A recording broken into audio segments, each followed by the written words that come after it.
99.3 Nigeria Info Lagos. Good morning to you. Welcome to Dailies today. Yes, I'm Sheriff Quadry. I'm Jimi this morning. It's a Thursday morning. We have the papers here on the table. You can watch the show on Facebook and on YouTube. Just search for Nigeria Info 99.3 and you will be able to locate us and watch. Subscribe to our YouTube channel so you get the notification each time we come online to stream. Let's start with this page story on Vanguard, page 29. It's called the Southwest Voice. Royal Tosu Oni is most supreme traditional ruler in Yoruba land. Araba Lebuibon. There's something about journalism, and I think it's that background that pushes me. You sit on a story, okay? You sit on it, any new development, you sit on it, so that you are focused with the news that you follow. More so, with the social media these days, it's better for you to focus on 3, 4, 5 things and to try and be master of all. So we're keeping our eyes on this story. And to be honest with you, one of the authorities in Yoruba land is Araba Lebuibon and Professor Wande Abimbola. They're one of the authorities. I mean, he's not a traditional ruler or anything, but they are authorities on Yoruba matters. And so the headline of this story is the Southwest Voice Department of Vanguard. So you don't think there's another publication called Southwest Voice. It's from Vanguard. And it says that the Oni is most supreme traditional ruler in Yoruba land. That is what Araba Elebuibo says. Oni Ogunwusi and Oba Abimbola must work together for development of our race. It's a beautiful interview. He is asked, for example, the Oni of Ife is traditionally regarded as the spiritual head of the Yorubas, while the Alaafin of Oyo historically wields political power. I don't know about that. I don't know about that distinction. But it's not a subject for debate. Remember that there is no Yoruba land X out. Okay? There is no Yoruba land. What we rather have is you have states in the modern context. One is an Oba in Osun State and one is an Oba in Oyo State. And I think it ends there, but let's see how it goes. So he says, how did this duality of roles set the stage for their primary rivalry? He said, prior to the colonial era, the dual roles had never resulted in any form of supremacy war. Ile-Ife is the source from which every other throne divides authority, while Oyo was the political source from the frontiers of the Yoruba territory expanded. The rivalry has its source in the colonial political intervention in Yoruba and deliberate efforts to change the tradition of Yoruba as a race. The colonial days are far gone. They are far gone, and I think that we need to remind these two another royal fathers that you can only operate within the constitution of the day. All these other ones are just stories, historical accounts. Like my guest said on Tuesday, I mean, the two of them report to the local government chairman of their councils. That's how far down in the hierarchy they are. In reality, okay, the rest is just historical and respect. And he says that the supremacy battle between the two thrones of monarchs has nothing to do with Yoruba tradition or history. Traditionally, the relationship between the Oni and the Alaafin is like that of a father to a child, and the child does not disrespect his father.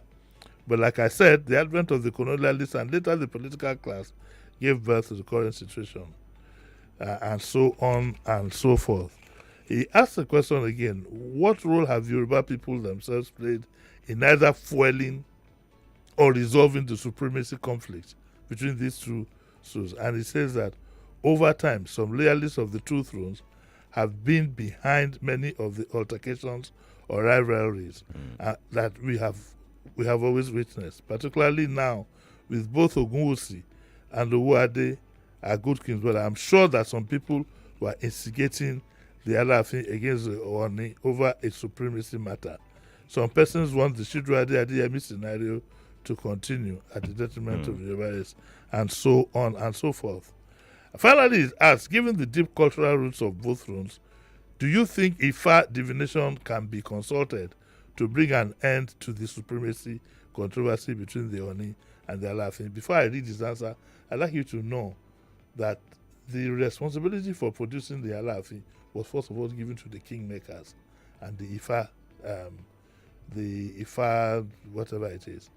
And it is reported, I wasn't there, I don't know, but it is reported that there was suspicion that money changed hands, and so the governor went out of his way to get, I think it was Professor Wanda Bimbola, to do the Ifa whatever, and he picked the Alaafin.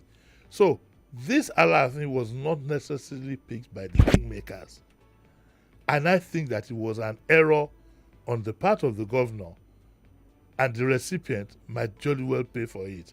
I leave you to think out what I'm trying to say here. Because if I look at this, if I look at the note of what statement that was issued to the Oni, it sounds embarrassing to say the least. I'm sure by the time the thing became public, he himself must have wondered what has happened here. I explained it to Sheriff. Maybe Sheriff is bold enough one day, he'll be able to explain it to you. So I sophomore. I'll try. You try. I'll try.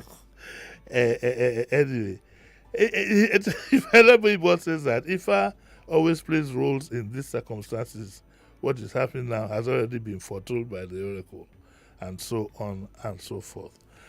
Also, I heard Kofi's program this morning. I heard there's a lot of violence going on. I don't know the origins, but some of it obviously can be traced to some local traditional rulers, and it concerns land matters amongst others. And I don't think the stance of the local governments in changing some names and doing this and that has also helped matters. I would like to call on all concerned to please be very, very careful. If for anything, everything everybody says and everybody does is recorded, if there is a conflagration in this country, the authorities will definitely know who to hold responsible. And the authorities might not necessarily be this government as currently constituted. So people need to learn that. Everything you say, everything you do is recorded. That's what the social media is all about, is recorded. And in any case, the tenure of this government is going to end in 2 years. We don't know what is going to happen next. But everybody will be held responsible. Should there be a conflagration, because it's coming up slowly. It's coming up slowly. Should there be a conflagration, a lot of people will be held for hate talk, hate actions. So let's all be very, very careful. What is there in life at the end of the day? Before you turn your eyes, you're already an adult. Before you turn your eyes, you become a child again. Your children are the one pushing you up and down, and off you go. So why would you? What do we do this? I was explaining to Sheriff one time the development I've noticed in the new area, how the trading is dominated by one particular group. The art, what do they call them now? The electricians, artisans, is donated by another group, and the real originators of the area are busy collecting money from Danfo and land. When the land finishes, what is going to happen? Who will you then cry to? I'm speaking in parables, and those concerned should please note, especially the young ones.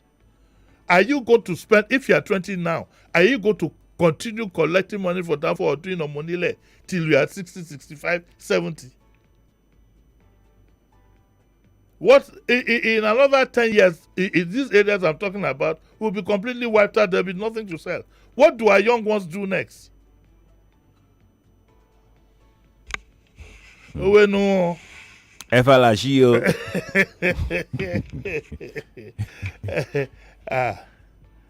Okay, let's go to the next one. Imara on Facebook says Agbero and land grabbers having their way at ease. Table will surely turn one day. It will turn. Nobody should complain. See, thank you for that, for what you have just said, because nobody has a monopoly of all these things. If people decide to acquire weapons in this country, they can. And loads of people have the money. So all these Agberos shouldn't think that they have one monopoly somewhere that allow Ambe. When it comes to become Ambe, how do we say it? Well, we've had a few drops of palm wine. Everybody go know in Papa house. So we need to be careful. We need to be very, very careful. And all this originates from the stories one is hearing, especially from our so-called traditional rulers. I say so-called because some of them are not even indigenous of the place, yet they are the traditional rulers. In Lagos, yes. Did you see the video of some residents of Aja talking about the violence in their Yes, that's part of what is at the back of my mind. What is also at the back of our mind is this theory that the politicians are bringing up now about indigenes, about this and that, when in reality you have sold your land. Once you have sold your land, it's gone. You sold it. And these same people, the elite of these same people, their own children are abroad. One anyway, they are Americans, they are UK citizens with all kinds of funny papers. And you want to set the place alive because of you have to find some other means, not only as income for yourselves, but for our younger ones. And I call on the younger ones, the ones who are on the street now running after them for how long are you going to do that? Is that a lucrative business? Meanwhile, their head is two of his children got first class in Atlanta. They are American citizens. We should put our heads on straight. I heard Kofi's program this morning. It's very, very sad. If we should always have a live and let live attitude and always think deeply. But we are so emotional. If we want to change all the streets, I even heard they want to change Ozumbamba the way you want to change. You can't change history. My good friend, my good bro, the former governor, he made a veiled reference to it. You can't change history. You can't change you can't change. You can't force people you can't force people. You can't force people to acknowledge what you have not done. If you like, name yourself every street. Put your name in every street. You can't. History is there. You know, we have such an emotional mindset. Meanwhile, I think sometime last week again, somewhere in Lagos State, something was named after. How many things are you going to name after the first lady? It was a renaming. You just turn the tables for what? What is the importance of naming and renaming? I don't understand. It's even lost its relevance. It's lost its relevance. It would just be a sign up there. It won't have any deep meaning. Yes. I know when I'm going on Awolowo Road, I remember what Awolowo has done. Some of these new names that they are putting on, what have they ever done for the people? How do the people feel about them? You think naming everywhere in sight? We have been through this. The same thing happened under Abacha. There we wear Abacha badge. You wear this and that. Yet the day he died, everybody was jubilating. The day he died, everybody was jubilating. When Babangida was in power, they named everything possible. The same thing happened as soon as he left. So in some states, a particular state in the southwest, they named almost all the markets everywhere. As soon as the governor came, almost every boulevard, avenue closed. Which other street? We have road, avenue closed after him. He hadn't gone. He hadn't finished packing his things out of government house. The thing changes. So we should think, and it is very, very important that those who are elites, especially, and politicians, should think of the future and the stability of the country. If this country goes up in flames, if you can run abroad with your children, you have relatives here. You have relatives here if you're going to run abroad with your children. And one thing is this, because people always say, you are lucky, you have dual citizenship. I can tell you this. The day you are forced to move to a particular place, you become a prisoner. You become a prisoner. And if you do something of your own free will, it's different from. And then another thing is that there are no guarantees at all. In fact, these days, the way the world itself is going worldwide, there are no guarantees. You are much, much safer in your home area than trying to go to another place to under such circumstances. If you go for holiday, it's a different thing. It's a different thing, actually. I mean, this is a bigger conversation to have. We don't have enough time for it. We don't have enough time for it, but it's that time, especially those who do bars and Omonile and whatever, especially the younger ones. I look at them and I feel pain. Has it always been this bad, though? No, it hasn't been this bad. Some of the people who are causing all this would have been Omonile themselves, if not for the free education of Awolowo. I say it. I grew up with them now. Some of the political figures today who are making life difficult for other people would have still been selling sausages and egg roll at a relay bus stop now, at the age of almost 70. Yes, now we know ourselves. We know how we went to school. You've now become. That's why I say that the problem of the elite is that they don't just want to be rich or successful. They want to be sure that other people are not anywhere near rich and are not successful, and so they keep them down. Who is it? Not the politicians that are behind all this Omonile thing? Can't they? When the days of our law, some of them went to evening school. Where are the evening schools now? That okay? Even if you do Omonile in the morning, if you run around collecting money from Danfo, improve yourself and go to evening school. By now, the NURTW should have had some schooling centers. Yes. All you want is other children to be Agbero. How many of the head of the Agberos have their children amongst the army of Agberos? Like I told you, one of them, two of his children, let me just refer to the children and not mention their name. They got first class in Atlanta, in America. They're American citizens. He even boasts about it. And those around him, their common sense hasn't told them that the money we collect and share, this is what this guy has done with it. Am I going to, you young people out there, listen very well.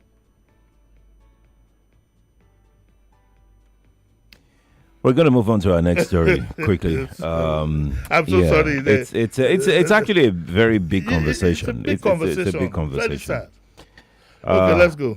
Vanguard page 7. I await full briefing on Abuja Kaduna train disaster. Tinubu.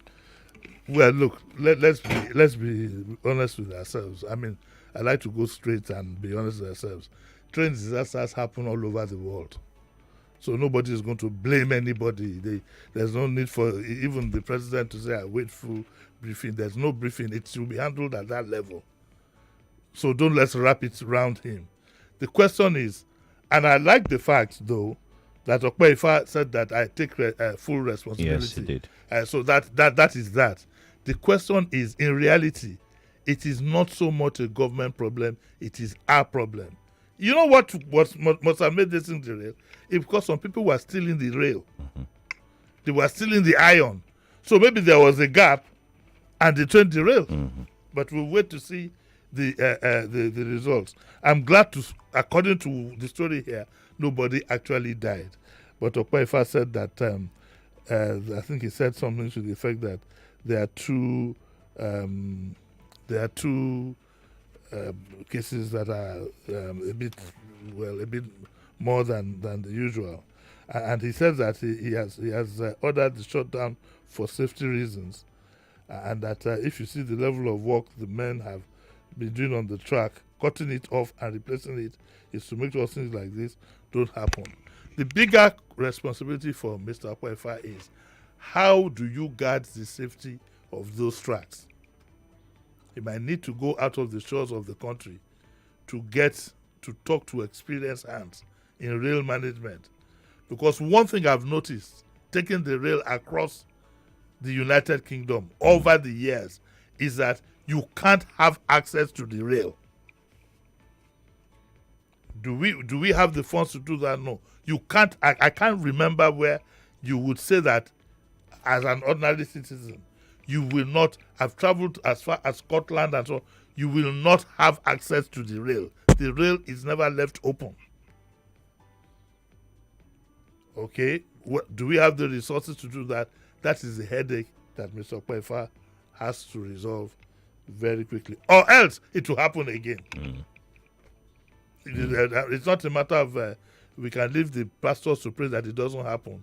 The reality is that if we continue along this line, because of the kind of people that we are, look at the bridge now. There was a time all the railings have gone. I think they've fit another set. I don't know if they've started cutting that again. No, they started almost immediately. Almost immediately. They cut manholes in the middle. If you go on the Eko Bridge, sometimes you see a manhole is just wide open. You'll be thanking yourself. And those who jog on the bridges, I think the government should just ban them for their own safety. Because as you're jogging, you don't even know if there's a manhole right in front of you. And heaven help you, if you go down to that manhole, inside water, I think we lost the lady due to that before. Yes. Yeah, one time. God rest her soul. But for the Third Mainland Bridge vandalism, immediately the Third Mainland Bridge was renovated and everything. They started removing the railings again. I mean, there's something wrong they with caught us. 1, 2, 3 people and yeah, it's really, I don't know. Let me tell you, Nigeria is so frustrating that it looks as if most people who we could have found useful. And that's why sometimes we'll give kudos to those who take public office.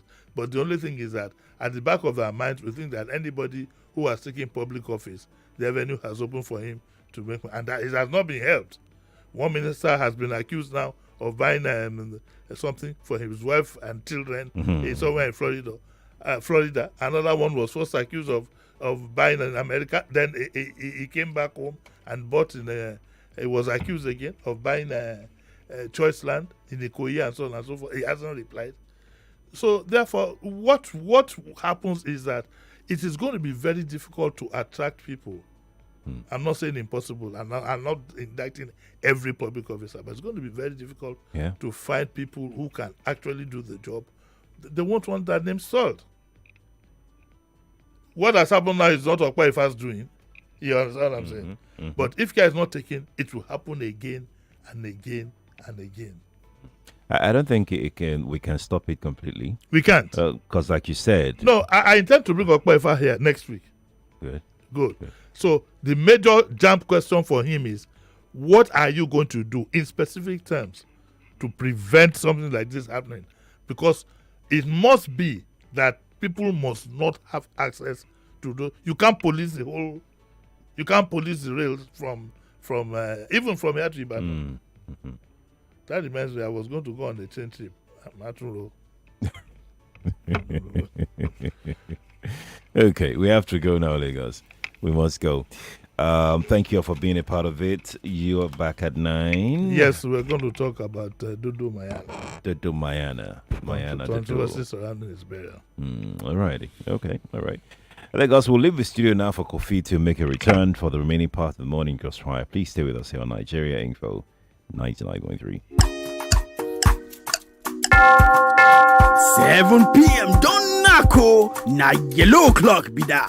Yes, so better don't come as the MTN Mega Billion promo don't land. 99.3 Nigeria Info. We are more than just radio. Subscribe to our YouTube channel at Nigeria Info FM. Check us out on Facebook at Nigeria Info 99.3. Follow us on Twitter at Nigeria Info FM and on Instagram at Nigeria Info FM Lagos for live updates as it happens.